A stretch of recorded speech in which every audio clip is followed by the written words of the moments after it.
it really is a pleasure to have the opportunity to do this interview with Duane. Obviously, we have chatted many times for many decades, but never have I thought about, well, what questions would I ask Duane until Demetrios asked me to do this about a month ago. Now, it's also been fascinating, Duane, because as I've been seeing in everyone, they, A, have always wanted to know, well, what am I going to ask you? B, am I going to share the questions with you in advance? And C, would I ask you question X, Y, or Z? So any question that you do not like came from one of them, all right? But really, folks, hopefully you'll find this to be interesting and exciting. What I did was put together a composite of questions, about 10 or 11 of them. We'll go through those, and then we'll ask the audience for any questions that you might have, so we can make certain that all of those questions that you've always wanted to ask Duane get answered. So we're going to have a little bit of fun with our questions. We're going to have a little bit of insights to our questions. We're going to ask for some predictions from Duane, and we're also going to ask him to give us all some assignments during this interview. So one of the things I heard from folks is like, gosh, we know a lot about Duane and his professional life, but we really don't know that much about Duane's personal life or his early years. And so we're going to start off with a few of those questions. So Duane, the first question is one of a request for you to talk to us a little bit about your early years, kind of the childhood years, a little bit about where you grew up, maybe something about your parents and your siblings, and maybe wrap that into any, perhaps, values that were instilled for you during those early years. All right, well, thank you, Dan. It is a great pleasure to be here again with this group and to have spent 32 years with all of you and your predecessors, because working with hospital people is the best job in the world. I never went to work a day in my life in the 52 years I worked in Kansas, Missouri, and California. So I was really fortunate. And to have the friendships that I have, clearly Dan and I have been friends for that entire 32 years and before. And now with Demetrios and having him here, and then it's a real pleasure to have the Escoboses and the Stephanies with us today. So thanks to all of you for what you mean to me because of the very great job and the service that you provide. It's a real stimulation to me and a great model for me to follow. I grew up on a farm in Kansas. My parents were obviously farmers, and I'm so old that I was in the 3rd grade before we got electricity and an inside bathroom. And in 1 year, we got a Zenith radio after getting electricity, an inside bathroom, and we thought that life is never going to get better than this. And in fact, it really didn't. And I worked hard on the farm, and my parents taught me believe in God, believe in others, and believe in yourself in that order, and to take responsibility. And they also said that do something in your life that's constructive. And I kind of got in my mind, well, I would be a college professor, and then I got sidetracked. But my parents were dedicated, hardworking people, and they instilled the right values, I think, in all of their children. I have a sister that's 3 years older. She lives in Missouri. A brother that's 10 years younger, and he lives in Marseille, France, and has lived in France for over 40 years, and then a brother that lives in Arizona. So we have family scattered everywhere, a daughter that lives in Oregon, and my son that lives in St. Croix, on the island of St. Croix, and then Diane's 2 children live in San Francisco. So we have family spread out everywhere. As I look back on my life as a child,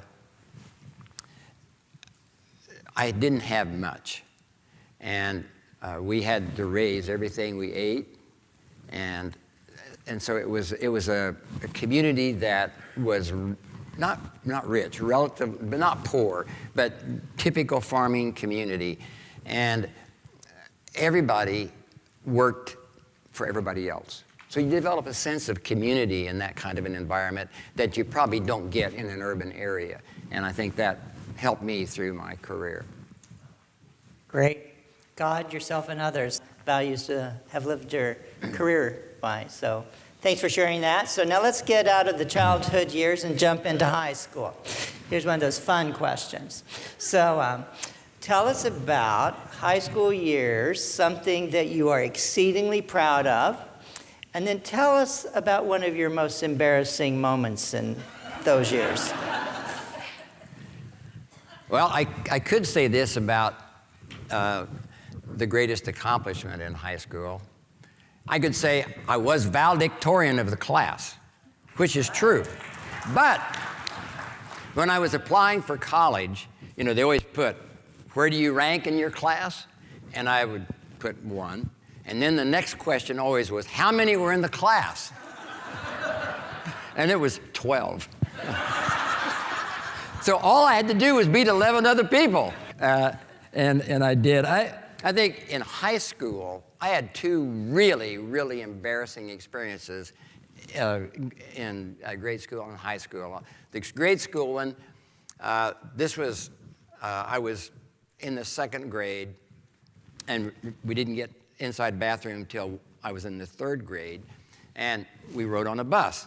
And we could see the bus going to the house a quarter of a mile away, and then it came to our house. Well, we were standing out, and I could see the bus, and all of a sudden, I had to go to the restroom. Well, the driveway's on this side of our house. Here's the house, and the outhouse was on the other side. And so I ran over there and told my sister, make sure the bus doesn't leave. And I ran over there, and of course, my sister, unbeknownst to me, gets on the bus and says, he's over in the bathroom. And I was really hurrying, and I opened the door and ran out, and I ran smack into the front of the bus. The bus driver had driven around all of the house over here, and of course, when I got on the bus, everybody laughed, and I was so small, I felt like I wanted to crawl in a hole. That was probably my most embarrassing one. But in basketball, I played basketball in high school, and we were at another arena, and we were getting ready to start the game. And in those days where you wore long pants and a jacket, and then you just took them off. And I caught my trunks at the same time I was pulling down my pants, the long pants. That was embarrassing too. So those were clearly embarrassing moments, but it was again, it was local community, and had good teachers and good friendships, and those were lasting. So with those years behind you, now going off to college, and where did you go to college? And undergraduate, I went to Pepperdine, and it was at 79th in Vermont, not in Malibu. This was in those early days, and I was there, and then I went to Wichita State University for graduate school, got a master's degree there, and then went to the University of Nebraska and got another one, and then I was going to be a college professor, so I became an assistant professor at Washburn University in Topeka, and was working on a PhD at the University of Kansas, which is 20 miles away. And that really was my college career, and that led then to what I did after that, because I got sidetracked once I was planning to be a college professor. Great. Now, I know it's all about Duane, but I just have to point out, both from rural Kansas, Both went to Wichita State. So there's something to be said about Kansas, right? Yeah. So how did you get into healthcare? Well, we had a holiday banquet my first year, and it just was coincidental. I was seated next to one of the members of the Board of Regents of Washburn, who was the CEO of the large hospital, Stormont Vale Hospital in Topeka. And he happened to be the chairman of the board of the Kansas Hospital Association that year. And we visited, we just had dinner. And he asked me, well, would you come to the hospital, which is only like a mile and a half from the university? So we arranged, after the holidays and the first of the year, I went out to the hospital and had lunch with him for a couple of hours. And we talked about a lot of different things. And he said, well, we'll get together again sometime. So he called me and said, well, could you come? It was like 3 weeks out. And I said, yes, because he knew my teaching schedule and he knew my schedule going over to KU. And so I go, and there are 8 other people there. And again, we have all this conversation. And he said, well, great to talk. I'll get back to you. And, it kind of sounded funny to me. And so the next day he called and said, well, that was the board of the Kansas Hospital Association. And our CEO is going to retire. And we would like to... for you to consider this position. And he said, now he's going to retire, you would become the COO if you want to do it. He said, I've already arranged for you to have a leave of absence. Now here, I'm not even employed but 6 months. And he arranged for an unpaid leave of absence for me at Washburn. And so then I went to the University of Chicago. George Bugby was running a program at the time, and I spent 2 months, 8 hours a day, 5 days a week at the University of Chicago. And then I worked that year and decided I'd really change careers. So then I went to the University of Michigan the next summer for a similar course for a month. That's the extent of my healthcare and economic education. And then worked at the Kansas Hospital Association for 10 years, then the Missouri Association for 10 years, and then 32 at CHA. Wow. Amazing. Okay, so now you're at CHA, President and CEO, early years. Describe for us, if you will, what the burning issues and challenges were 32 years ago. Well, when I arrived at CHA, the big debate, public debate was, are we going to have a system of competition or regulation? Those are the coined words, a competitive system or a regulated system. And there was pressure on costs. There was also, interestingly, pressure on quality. And while most people think that quality and patient safety is a recent event, clearly that's not the case, because the first real action took place in 1951 with the creation of the Joint Commission, and then in 1972 when we got PSROs and other things tacked on to Medicare. But that was a big issue. In California, one of the first things I did was go out and ask hospitals what were the big issues. Number one on the list was CDPH, Title 22, and OSHPD. Those were the big problems. And, of course, Medi-Cal has always been one. But the hospitals felt that the Title 22 regs were outdated and needed to be repaired. The OSHPD had way too much bureaucracy and red tape. And as a consequence, then I spent quite a bit of time dealing with those right at the beginning. Ken Kaiser was the director of health, and I met with him and told him, can we update Title 22? And he said, we certainly could, and I'll get back to you. So we had a meeting about a month later, and he said, well, it will take us 5 to 7 years to do it. It's going to take us a half a dozen people to hire, And so we're going to have to get that through the legislature. Well, it never happened. And I did the same thing with every director of health that came after Ken Kaiser. And we never have gotten it done. They've drafted 5 sections, and they're tied up in legal.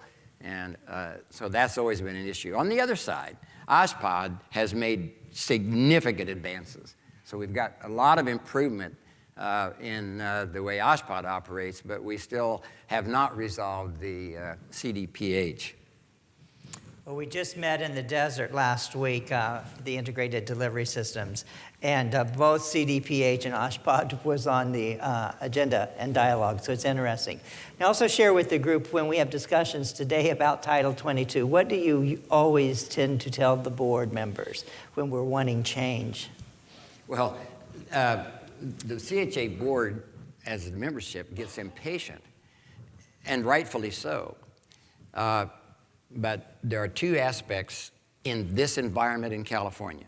The first one is the regulations are so outdated that they don't even know, they don't even recognize such things as wireless telemetry. I mean, they are so far out of sync with reality.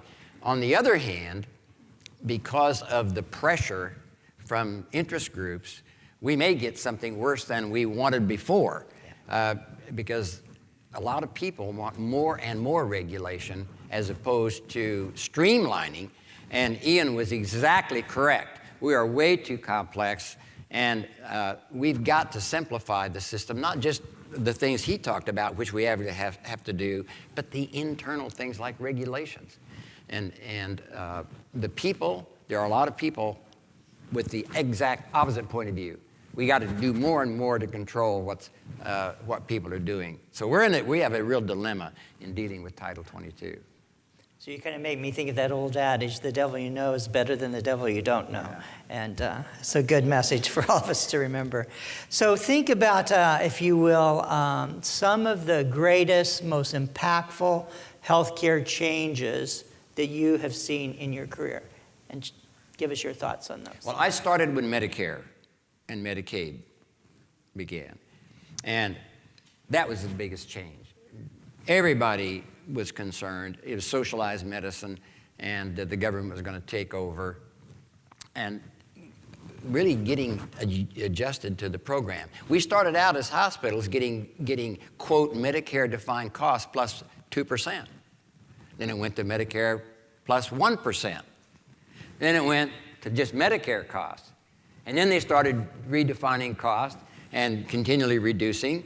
And then the update factor replaced the cost factor. And we ended up getting less and less than our actual cost increases over time. And that ultimately, in 1982, transformed over into DRGs. Now, that did change the incentives for hospitals, but it wasn't aligned with physicians or others in the healthcare system. And as a result of that, we had an imbalance. Now, some hospitals actually were able to manage and benefit from DRGs. Others didn't and actually lost. But over time, everybody adjusted to it, and now it's a way of life as our outpatient EPGs, and of course Medicaid, Medi-Cal has converted to DRGs, and that's now as common as it was on a just bill charges basis back in the early years. I think those were really significant. In 1972, we had PSROs and what were called Section 229 limits on capital. And also, then we had health planning established with health planning agencies. Those had a big impact.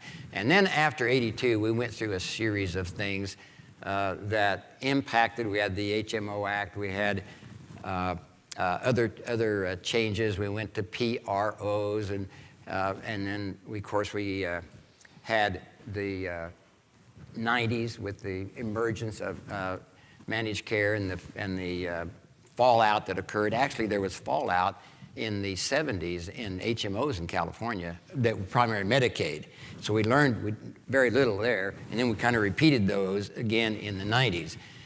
But moving into the 2000s, we'd picked up Medicare Advantage, so that gave us a little bit of a buffer on just ratcheting down payments. Hospitals have done reasonably well considering the incentives in that program. Then we hit MACRA after the ACA. As I look back over the entire 52-year period, while Medicare and Medicaid did a lot on the coverage side, I think the ACA has put into motion many more things that have a more profound impact on the system than did just coverage of Medicare and Medicaid. For example, the so-called pay-for-performance to value-based purchasing and the so-called volume to value, healthcare acquired infections, readmissions, all of these things that have been cranked in, and then ACOs attempting to move people into, quote, managed care. But on the other hand, if people can drop in and out of it, you can't manage them. So there are many, many inconsistencies that have developed because people that don't understand the system don't connect the dots. And they will look at 2 dots and say, we're going to do these 2 things, not knowing that the impact on 6 other dots is really important to the provision of health care. And then, as was said this morning, MACRA will have a big impact. What it ultimately does, we're unsure of at this point, but I think it is clear that we are moving in a direction as a result of the ACA and MACRA that is going to be more compressed than we have seen in the past, because we went from basically from 1965 to 1982, and then from 82 into this century before we saw significant changes in fundamental cornerstone policies. But they're going to come much faster now. Great. You stimulate for me another Duane conversation when you identified the challenges around payment reform or payment methodology, and your constant conversation at the board about when we get into delivery care model change and redefining the care delivery model. Your message is it always starts with payment reform. And that's pretty much what you just described in terms of your experience. Now, when you think back on your 32 years of at CHA, what are some of the things that you are most proud of in terms of achievement as a board and an association and your role? Well, every achievement we have was because of the team. And the board was not united in 1985. The membership was not united. And through the efforts of a lot of people, we were able to bring together all the constituent groups. We had to expand the board pretty significantly to make sure they were all there with a voice. And that led then up to a decade later to the reconfiguration of the relationship between CHA and the regional associations. And at that time, there was a complete restructuring, and we talk about aligning incentives today and making sure that all the parties have the same goals and that they are working together for mutual self-interest. We did that in 1994 and 95. And the 3 regional associations in CHA are truly aligned, single membership, single dues, consolidated, integrated, but separate budgets. And the staffs all work for one company, and the 4 CEOs are responsible for managing that enterprise from the staff level. So what we're asking hospitals to think about, we went through in the mid-90s. And it obviously depends on, first and foremost, trust within that enterprise. And I have been really fortunate to have worked with great individuals and down in San Diego Imperial counties, including the two that are present here today that were previous, and with Demetrius currently, we've had a trusting relationship. And the same thing's true with the other two regional associations. So we dealt with things as a team, and we were able, while each organization has to function and carry out its responsibilities, we were able to convert individual self-interest to mutual self-interest. And that's a challenge. And if you don't have people that are individuals of goodwill that are willing to step up and be that kind of a person in that group, then it falters. But I've been so fortunate that every one of the executives that I've worked with was a person of the highest integrity, goodwill, and the unit functions. We created CHI in 1986, and that insurance company still exists for professional liability and other products, and it had an impact on the entire industry. And then, we can't ignore the hospital fee. It has generated more than $18 billion for hospitals that hospitals would not have otherwise received. Does it have some flaws in it? Yes, it does. But has it been essential for the preservation of hospitals that have large Medicaid population? The answer is yes. It has been a lifesaver because the state didn't live up to its responsibilities from the general fund. Going forward, we are going to have new challenges, and it all depends on Congress continuing to allow provider fees to exist. And it doesn't have a rain cloud, but it has a cloud on the horizon relative to provider fees. But those were important. But as I look back, I think the biggest accomplishment was that hospitals collectively, through the regional associations and CHA, have dealt with tough policy issues, some of them divisive, and have always come to a consensus for the good of the entire public and the hospital community. And that really shows what I've said earlier. People of goodwill working together accomplish great things. And that's a tribute to everybody in this room and throughout the entire hospital community in the state. Thank you. Now let's think about the other side of the coin. What's been some of your greatest frustrations or disappointments in terms of initiatives or efforts?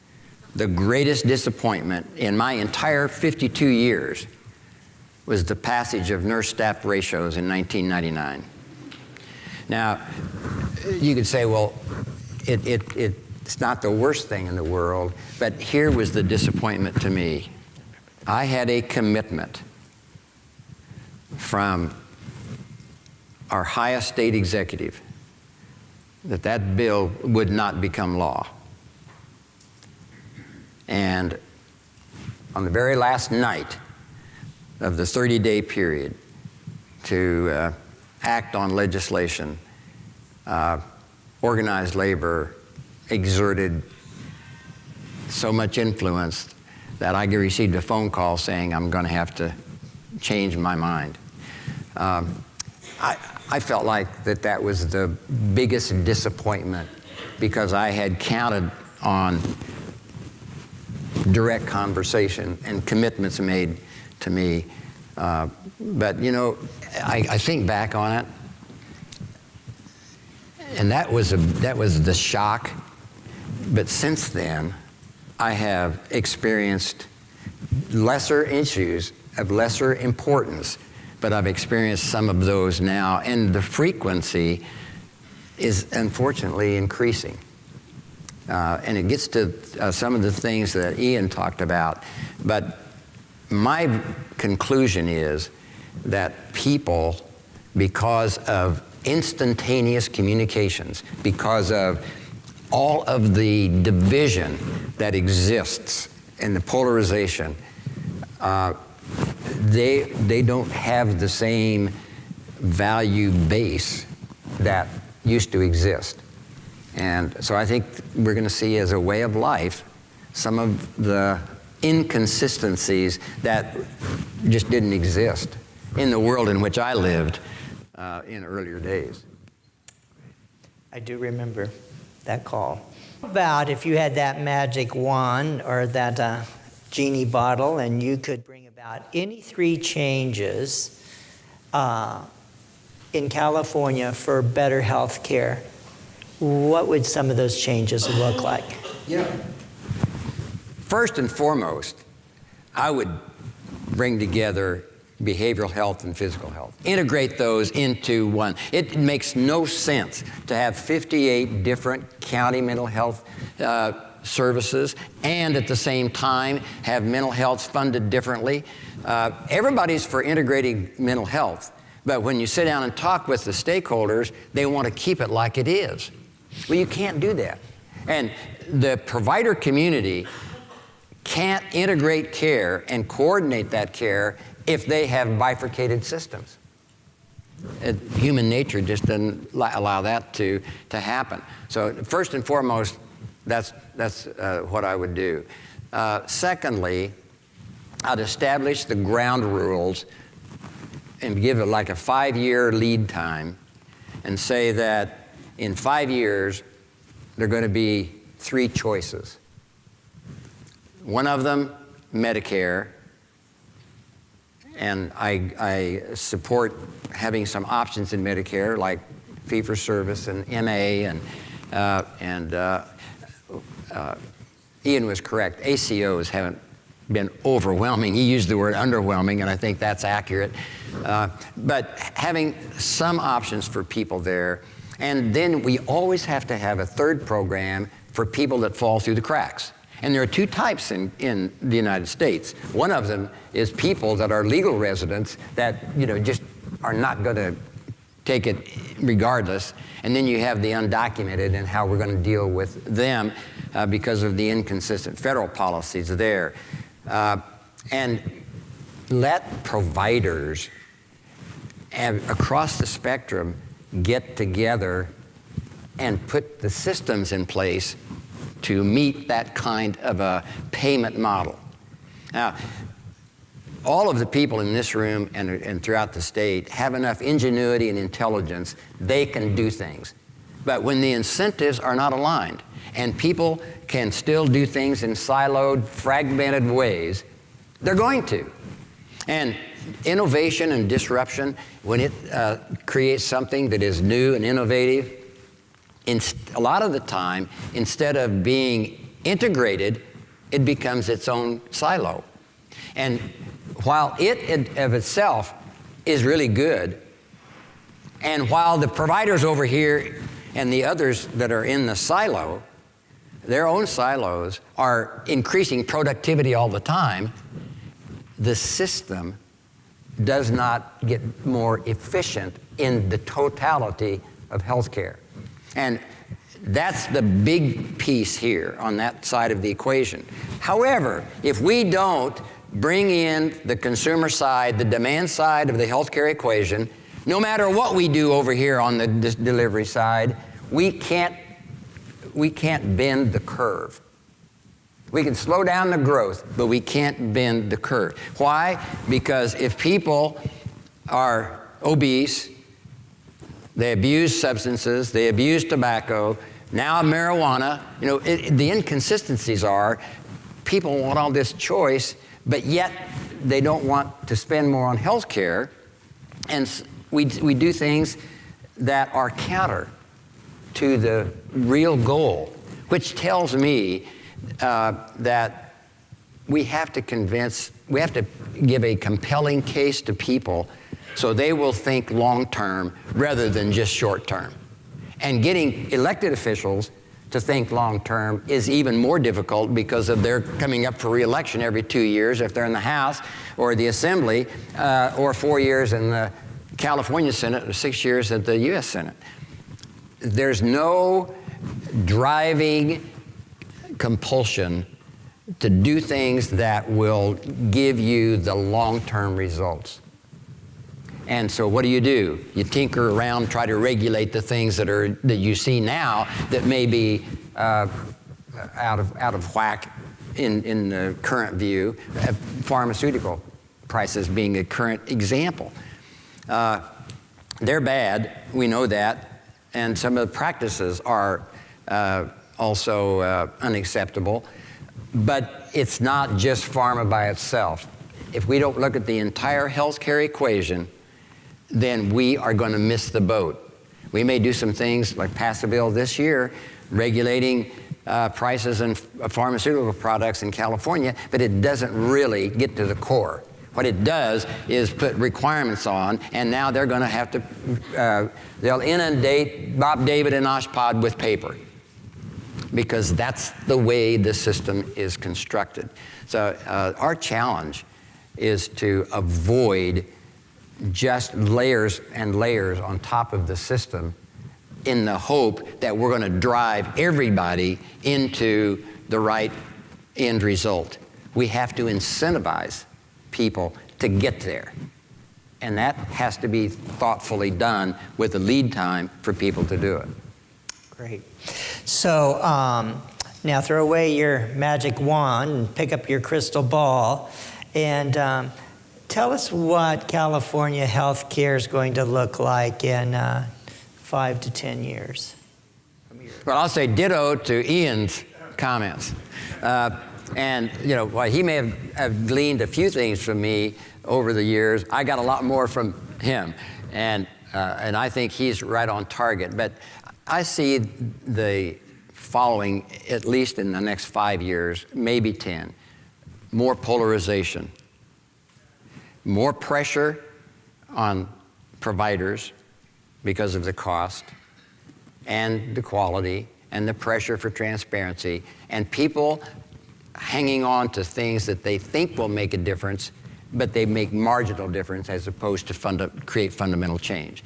I believe that within that period of time, we're going to see more consolidation, but a continuation of fragmentation. Remember that the more universal we become as a society, the more tribal we behave. And the more we differentiate, the more we integrate, and vice versa. I mean, there are just all these underlying currents within people, and healthcare is no different.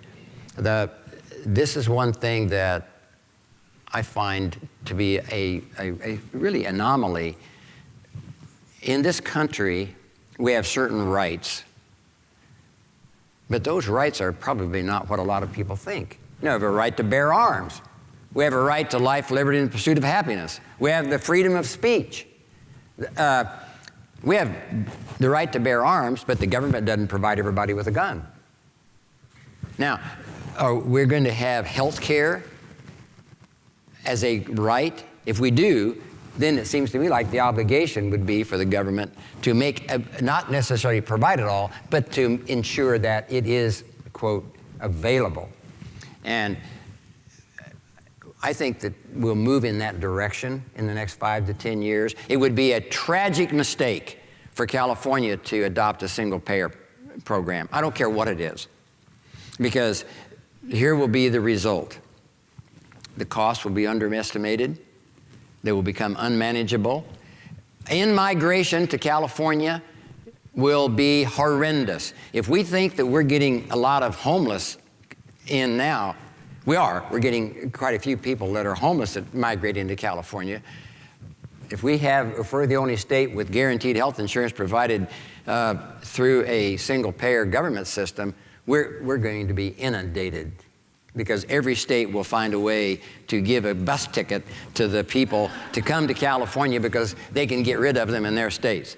And the last thing is, what kind of an infrastructure do you need in order to provide that? California lived on the heroin and the intoxication of in-migration of health professionals from World War II to 2000. And that dried up. And because of that, we do not have the infrastructure to educate the workforce we need. We heard about that this morning in behavioral health and other areas. And the jurisdictional disputes among providers are going to continue to escalate in the next decade as we try to figure out how are we going to deliver services. The development that we will not control, but we have to marshal, is technology and the use of virtual systems and things that are new and will change the way healthcare is delivered. A lot of the care that was delivered in hospitals will be in clinics or ambulatory settings. Much of the care that used to be in ambulatory settings will be at home. And the monitoring and the connection of all of those will be done virtually. I have been evaluating a company that in Seattle that has developed a card that has a chip on it that is double encrypted, and it will talk to any electronic record. And the patient can carry that card and always have a current updated medical record. I have a lot of experience, all of it bad, unfortunately, in a statewide RIO that we tried to put together with Molly Coy as our CEO. And that experience and the reaction I got from a lot of other people that were stakeholders caused me to conclude that the ownership of records is so strong that we will never have a single data source. Can we ever get to the point where we have an intermediary that is a hub that distributes the information and is always going to be current? San Diego is way ahead of almost anybody else in California in that regard, and doing a great job.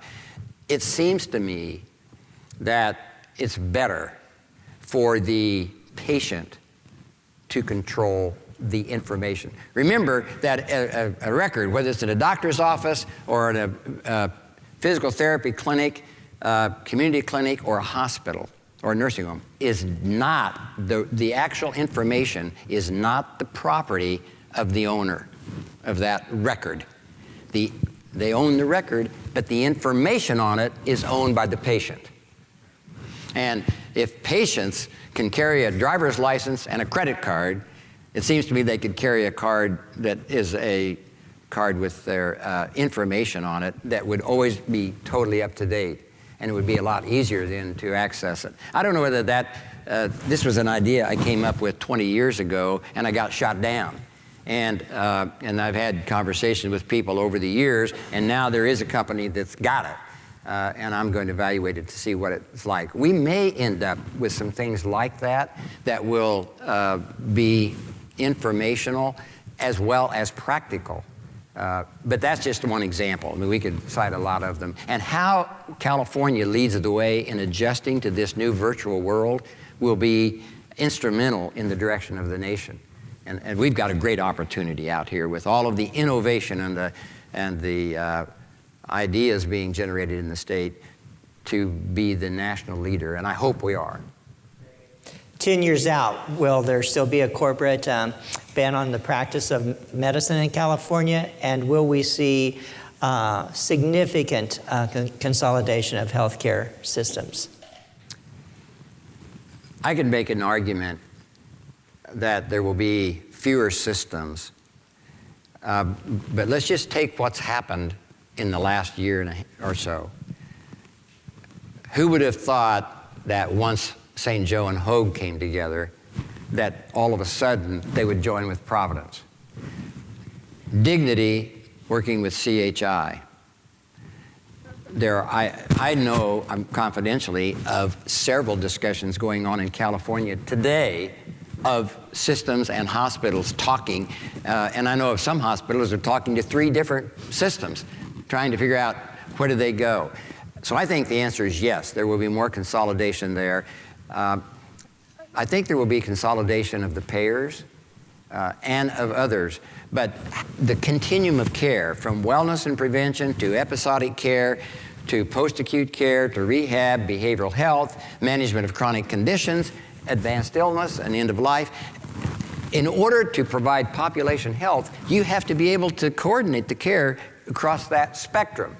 And you can't do it unless there are aligned incentives. It's impossible unless people can get over that hump of self-interest where their interest is served by the mutual benefit of the players. And I don't know whether we'll be there in 10 years, but I certainly hope that we move in that direction. And the one more thing on consolidation. Consolidation doesn't always mean improvement.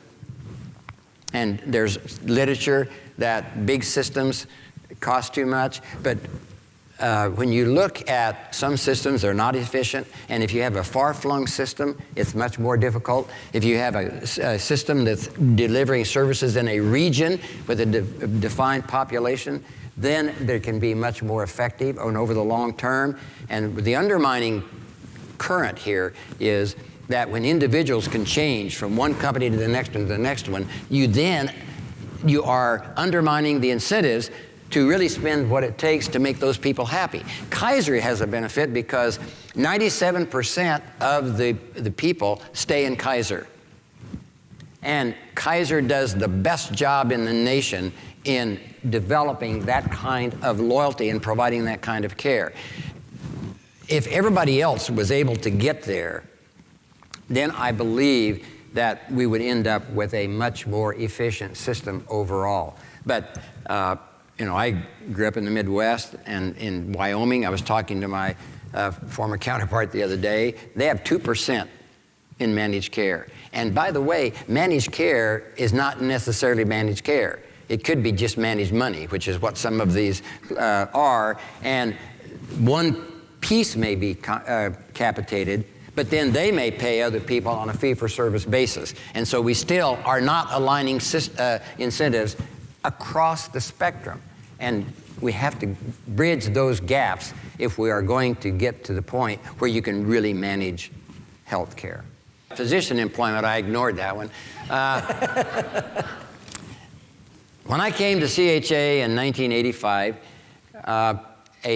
the chairman of a prestigious hospital asked me to lunch.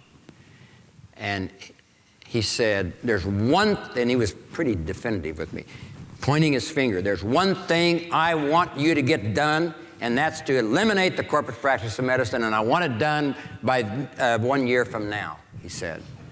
So I thought, well, I can tackle that. And I found out very quickly, we introduced a bill and came up for the hearing a month in advance. I had lined up a trustee, a doctor, a couple of hospital CEOs, and by the time we got to within 3 days of the hearing, they all backed out because organized medicine put up such a horrendous fight that they couldn't stand the pressure locally.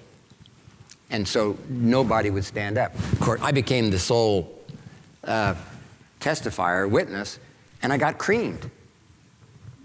And I learned the lesson that,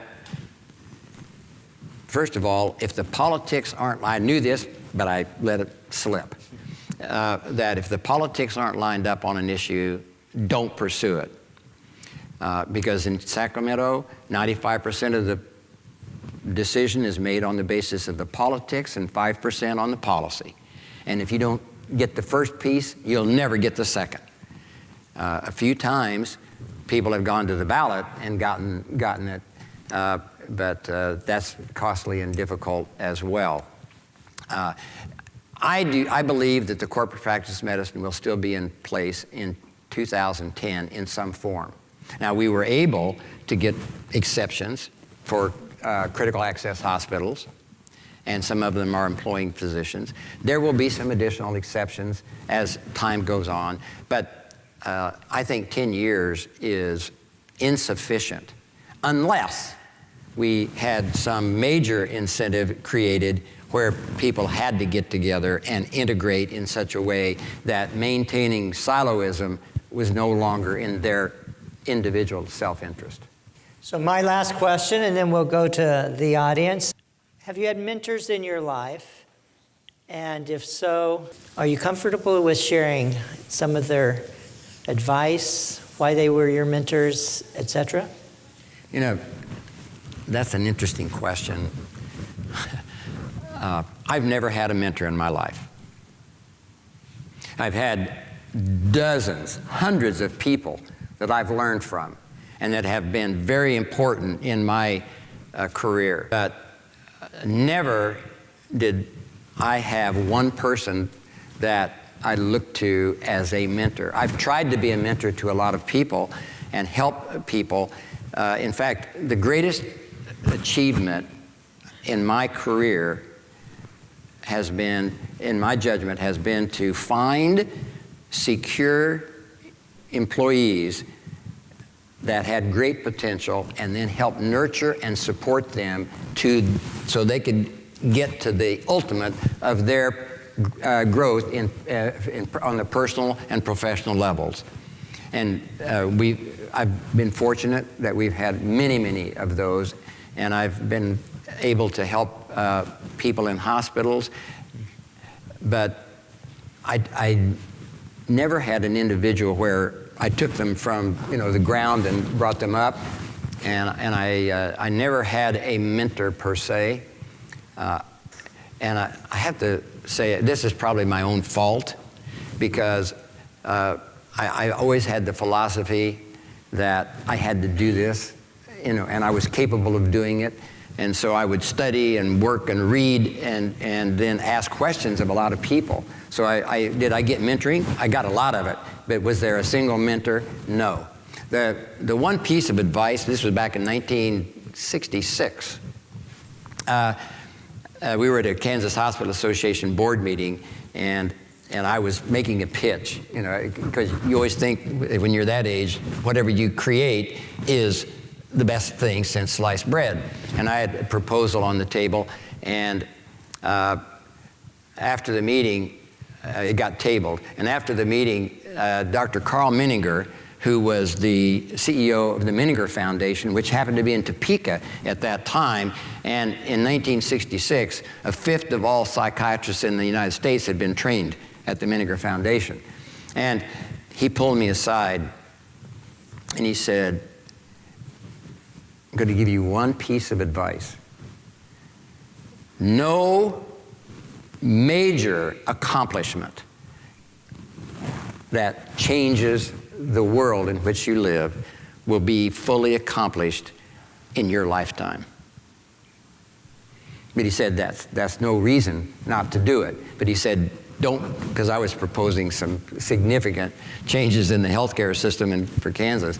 And I really learned from that. And so am I disappointed that we haven't gotten some of the things done that I really hoped we would? Yes. But I put it in perspective of what Dr. Menninger told me in 1966, and it makes me, I think, recognize the reality of what it takes to get things done. Hopefully, there's been enough ground laid and pieces put in motion that we will get there in time. And I think the pressures are going to get so great on the cost side that they may be literally forced in one way or the other. I just hope it's not on a government take-all in frustration, which could happen. And in that instance, I think that the system of delivery does suffer. Great. All right, audience question time. Who has the first question? There's a lot of cynicism about the political system. And as you've had a career interfacing with the political system for decades, is it cynicism deserved, or is it only half the story? Every legislator that I've ever met, federal or state, that came in was idealistic, and they were going to help this, and they were going to get this done, and we were going to come together, and it's going to be bipartisan. And once they get into the system, there's a rut, and they can't get out of it. They're going to be effective in their own party. And so they're a victim of circumstances, and it becomes a way of life. It's like Sam Rayburn, when he was speaker in the 40s, 50s, and part of the 60s, he was a Democrat, and he would bring in every freshman Democrat. He'd sit them down, and among the things he would say to them is, now, you're going to have dinner with the freshmen and the sophomores, and you're going to be dissatisfied and upset with the way things are going and who's controlling the Congress. And he said, you'll even have a discussion or two about putting together more and more people and trying to overthrow it. And he said, the thing you're going to hate the worst is seniority. He said, but I'm going to give you some advice. Don't try it. And I give you a promise. The longer you're here, the better you're going to like it. And that's exactly the way it works. So I wouldn't say it's cynicism. I would say it's the system. Now, the one thing I have observed back in the 60s and 70s and even into the 80s, when I would go back to Washington all the time, you would see senators or members of Congress fight on the floor, but they would have lunch. On the Senate, they would have lunch at the Monocle. I saw many times, people that had fought on the floor having lunch together, and they had dinner with their spouses and families at night and on weekends. That kind of socialization does not occur today. It's very rare. And we've lost the personalization and the individual integrity and trust. I just read an article 2 weeks ago that there was a limited poll in the Midwest, and for years, when families have a marriage, two different families, and their children get married, the most divisive issue was where they have different religions. And this guy had done, it was not a nationwide poll, because it clearly didn't include California, but he found that the most divisive issue between two families marrying, their children marrying, was which political party were they in? Well, if political party takes over for fundamental beliefs like religion, it tells you we have now misplaced politics in the scheme of life. So I wouldn't call it cynicism, but I would say we have developed a polarization to the extent that it makes compromise a bad word. But compromise is the art of effective legislation, and compromise is the art of sound public policy. And we have too much. The Republicans were so angry that the Democrats passed the ACA and the Reconciliation Act in 2010 with no Republican votes. They castigated the Democrats. And now they're doing exactly the same thing, and you get it the other. And you see all of these inconsistencies that are playing out on both sides. We have to have more mature thinking, and it's not going to come by when we have leaders that in and of themselves are divisive and inconsistent. Thank you. Next question. Do you think we spend too much time cajoling, speaking to the legislator versus their key staff, those people that whisper in their ears? We need to spend time with both. And most legislators will listen to you and tend to say, well, that's really good to hear. Would you send me more information on that? I'm going to follow up with my staff. Even though, and I've been in those meetings, when I had talked to that legislator 3 or 4 times about that exact issue before that meeting, because they want to push it off. And so the answer is you've got to talk with them, and you've got to have a relationship with them, but it's also equally as important with the staff, because the staff do a lot of the drafting, and they even do compromising among the staffs when they're writing legislation. And then if they have some major point they want to make, they will convince the legislator. We at CHA spend a huge amount of time with the staffs nationally and in Sacramento. And it's important for the regional associations to do the same thing with the county boards and the city councils and their staffs. I think there's a lot of effort to balance those in an effective way. But if somebody is stuck on a political position that they can't get off of, I'll just give you a good example. Repeal vote in the House the first time around. We had 3 Republicans that agreed with us. And the political pressure became so great when the vote was finally cast that they switched and voted.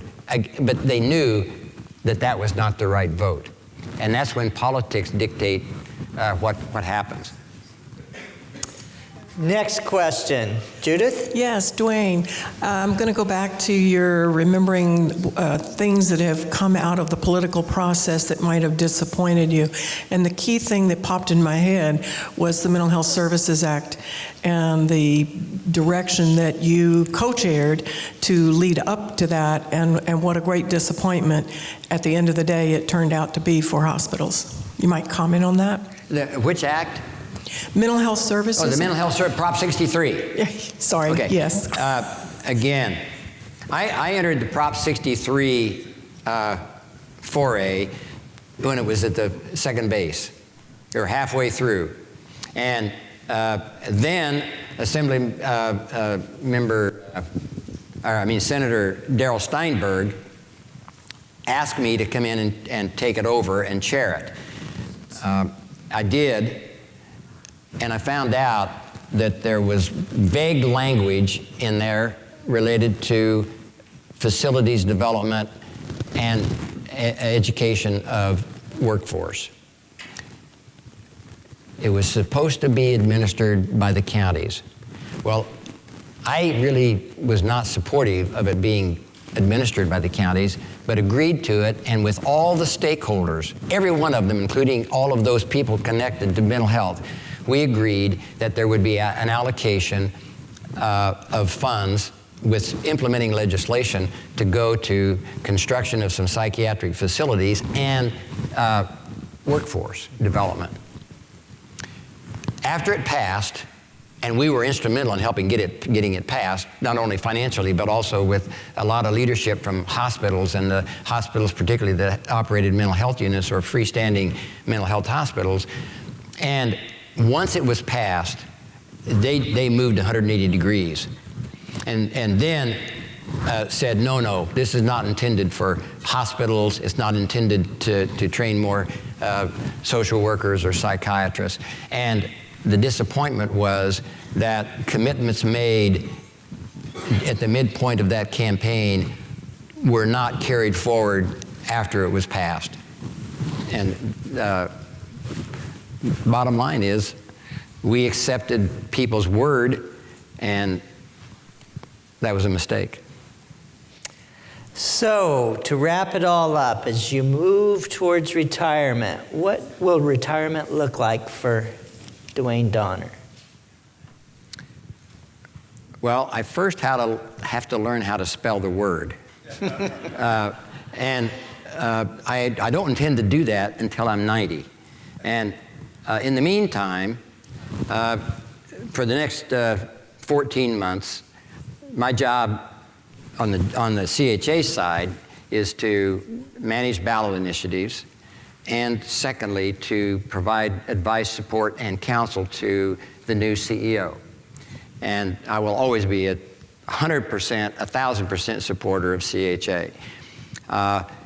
On this other side, I will do other things, go on some boards, do some consulting, and as I think Ian said, I'm going from 80 to 40 hours, so I'm going to try to spend a little more time on some other activities. But Diane, my wife, has said that doesn't mean lunch every day, 7 days a week. And so she's got a lot of things that she's going to do, and she's been a tremendous support and tolerant of my time commitments at CHA. So I plan to spend more time with her, and we will do a little bit of traveling, and because our families are scattered, we'll try to visit them a little bit more. But I will stay active. I'm writing a paper now, and I intend to do more of that and have a little more time for research. When you're the CEO of an association, you think about these things, but the pressure of everything else you're doing doesn't give you the luxury of being able to have the time that you want to actually deep think so that you can then put together thoughts in a more coherent way. But I plan to stay engaged, and I also plan to have a different schedule, and I clearly have less daily obligation. Well, I think we all are confident that you will stay engaged. We will probably be some of your largest problems in terms of our telephone calls and our individual consultative requests. And I think your wife did want me to add to the lunch thing, be sensitive to her golf game, her shopping, and her card playing. So just to add to that list. Seriously, though, Duane, thank you for your time. What an amazing interview. Your frankness, your transparency, and your thought, and your history. Just a rich, rich time for all of us here today. So thank you. Thank you for that. Appreciate it.